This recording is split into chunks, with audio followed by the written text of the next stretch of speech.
Stéréochic. Expat Pratique, le podcast pour mieux vivre votre expatriation. En partenariat avec Expat Pro. Vous êtes conjoint suiveur, vous pouvez devenir expatpreneur. Pourquoi ne pas vous inventer un métier stable, rentable et durable ? On va en parler avec mon invité. Bonjour Caroline, bienvenue sur Stéréochic. Bonjour, merci beaucoup. Nous sommes dans le cadre de notre partenariat avec Expat Pro. On va parler de ton activité nomade qui peut donner des idées à un certain nombre de nos auditeurs. On va juste avant revenir un peu sur ton parcours d'expat. Tu es d'origine belge, tu es né à Liège, tu as grandi et fait des études et travaillé à Namur. La maison familiale aujourd'hui se trouve dans les Ardennes belges. Donc quand il faut, retour en Belgique, on retrouve ses origines et ce bon savoir-vivre belge. Quand vous en avez besoin, vous l'avez. Exactement. C'est très ressourçant, c'est très riche et ça nous fait beaucoup de bien. Et on a beaucoup de chance parce que après toutes ces années, puisqu'on est parti depuis un petit temps, ça reste là. Et ça fait chaud au cœur et on rentre et on a toujours cette famille et ces amis qui sont toujours là, présents, qui nous accueillent, toujours prêts à faire la fête. Et c'est vrai que ça permet de bien recharger les batteries lors de chaque retour en Belgique. Tu vas rencontrer ton mari, qui s'appelle Quentin, qui est un amoureux de l'Afrique. Il fait ses études dans l'objectif de travailler à l'étranger. Et donc du coup, un jour, même si au début il commence un peu ses expatriations seul, un jour, une occasion va se présenter pour vous trois parce que il y a un enfant qui est arrivé dans votre vie. Une belle opportunité au Kenya, c'est votre première vraie expérience. Toi, tu savais que de toute façon, avec ton mari amoureux de l'Afrique, un jour ou l'autre, va falloir faire ses valises. Tu t'en doutais. Ah, c'est clair. Il m'y avait déjà amené en vacances, en repérage pour me titiller et me donner le goût, et il a réussi. Donc, c'est clair. 2003, vous êtes donc au Kenya. Ensuite, vous rentrez quelques années en Belgique. Un deuxième enfant va arriver. Et depuis 2008, alors là, c'est non-stop. Il y a eu le Sénégal pendant 4 ans, puis 5 ans. Le Burkina Faso pendant 3 ans. Le Laos pendant 3 ans. Et vous êtes depuis moins d'un mois au Rwanda. Tu es une spécialiste des valises et des malles. C'est ça.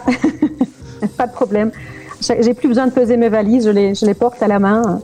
Et je sais le poids qu'elles font. C'est un avantage. Je suis très bonne en Tetris aussi. Chaque centimètre carré des malles est utilisé.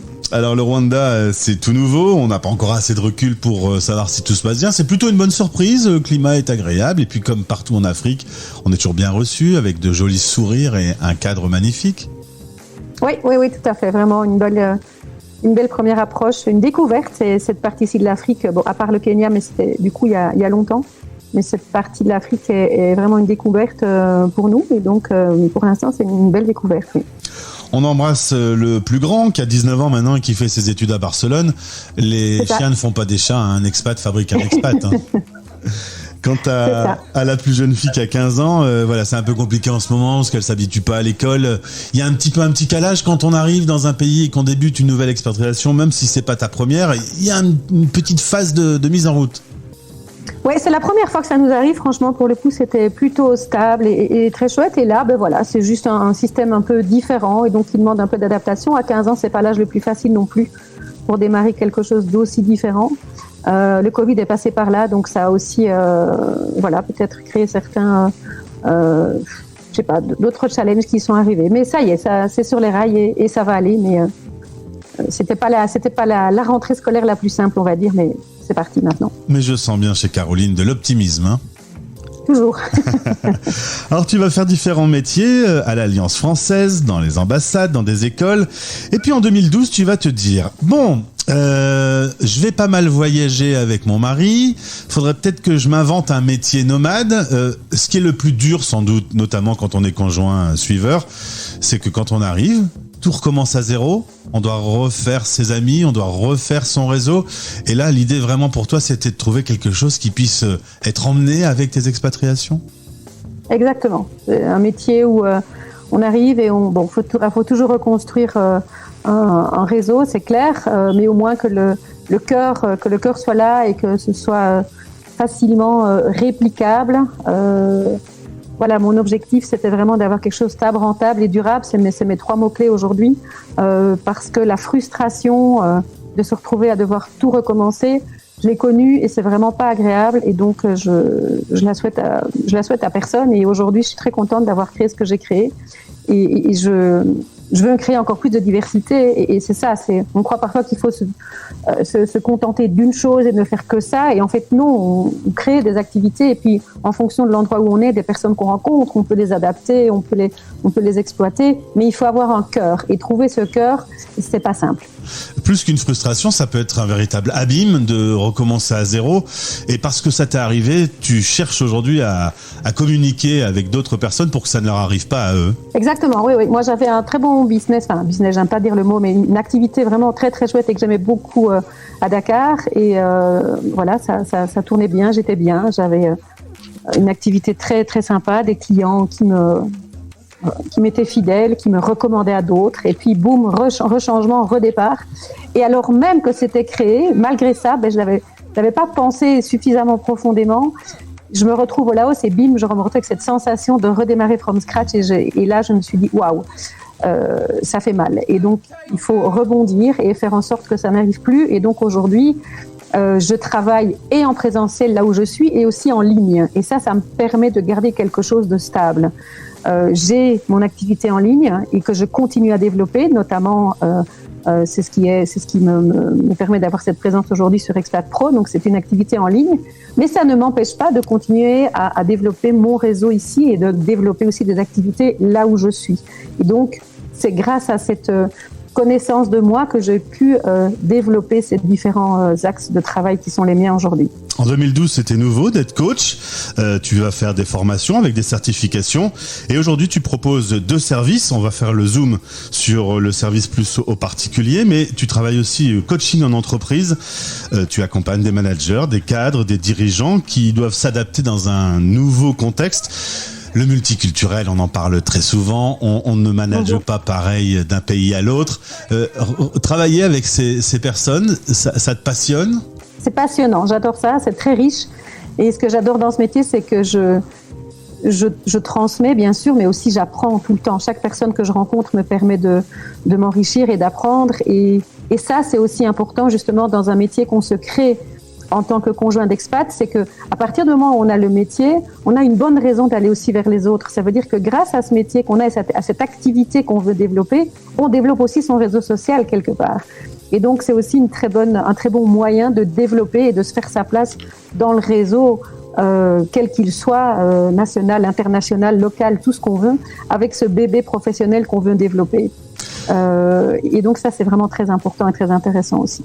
C'est le podcast 1615. Je suis avec Caroline Mathieu, et donc ton business s'appelle C'est ma coach en ligne. C'est ma pour Caroline Mathieu. C'est intéressant. Tu as un programme qui a été construit, inventé pour les conjoints d'expat, pour qu'ils puissent devenir expatpreneurs. Alors, c'est un programme en 6 étapes, très construit, pour amener le conjoint suiveur à avoir son propre business.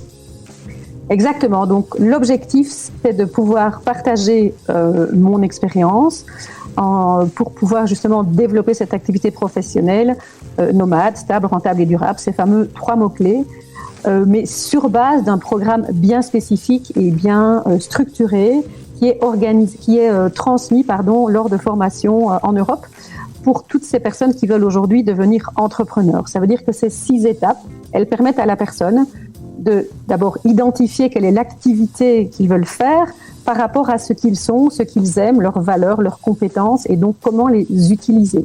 Ça, c'est la première étape. Ensuite, à qui les transmettre. Donc, on va identifier ce qu'on appelle le persona, quel est mon client idéal. Et ensuite, on va dessiner l'offre. Quelle est l'offre que je peux faire pour ce client idéal par rapport à donc ce que je peux amener. Et puis, on va le tester, c'est-à-dire qu'on va les accompagner dans le test, en faisant un test, directement sur le marché. Je teste mon produit. Et là, on est toujours avec eux. C'est-à-dire qu'on va vraiment, avec eux, analyser ce qui se passe une fois qu'on met l'offre, qu'on ouvre l'offre, qu'on présente l'offre. On va également travailler avec eux sur la présentation d'un pitch, comment je fais pour présenter mon offre de façon courte et impactante. On va travailler sur le marketing, on va travailler sur la manière de de communiquer par rapport à tout ça. On va travailler sur comment développer tout ça et qu'est-ce que je dois faire pour faire en sorte que cette activité soit stable pour pouvoir ensuite progresser. Donc l'idée, c'est vraiment de suivre un programme structuré, organisé et précis pour permettre à la personne d'identifier qu'est-ce que je peux faire moi en tant qu'entrepreneur. Et je suis associée avec une personne qui a de l'expérience et qui accompagne des centaines d'entrepreneurs en suivant ce process. Et moi, j'ajoute ma touche expérience expat parce que évidemment, ces programmes-là ne sont pas toujours adaptés à une réalité d'expatriés. Ça veut dire qu'on l'a adapté en effet à la réalité d'expatriés. En tout cas, Caroline, on sent quand tu présentes ces 6 étapes que c'est absolument rodé, que ça fonctionne, qu'on part de la personne, de ses envies, de ses besoins, pour aller jusqu'à développer sa structure. Ça doit être très excitant de commencer des parcours. Je suppose que tu suis ensuite un certain nombre de personnes qui ont travaillé avec toi. Ça doit être très grisant. Bien sûr, oui, c'est passionnant. Du coup, je m'implique beaucoup. Du coup, donc, les personnes que j'accompagne, j'ai l'impression que c'est moi aussi qui développe leur activité. Et sinon, c'est pas possible en fait. Si on s'implique pas à fond, si on partage pas à fond, ben ça va pas avoir la même valeur. Donc oui, c'est très enrichissant, c'est passionnant.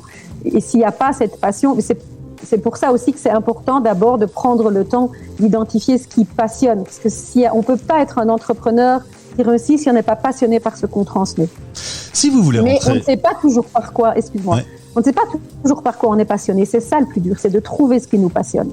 Si vous êtes interpellé par le discours très clair de Caroline, vous pouvez entrer en contact Caroline Mathieu via Expat Pro, ça s'appelle C'est ma coach en ligne.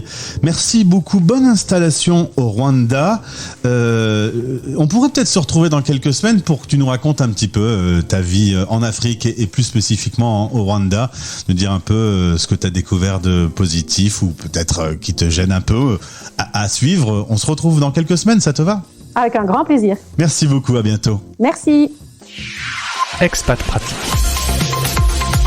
En partenariat avec Expat Pro. expat-pro.com. Stéréo Chic.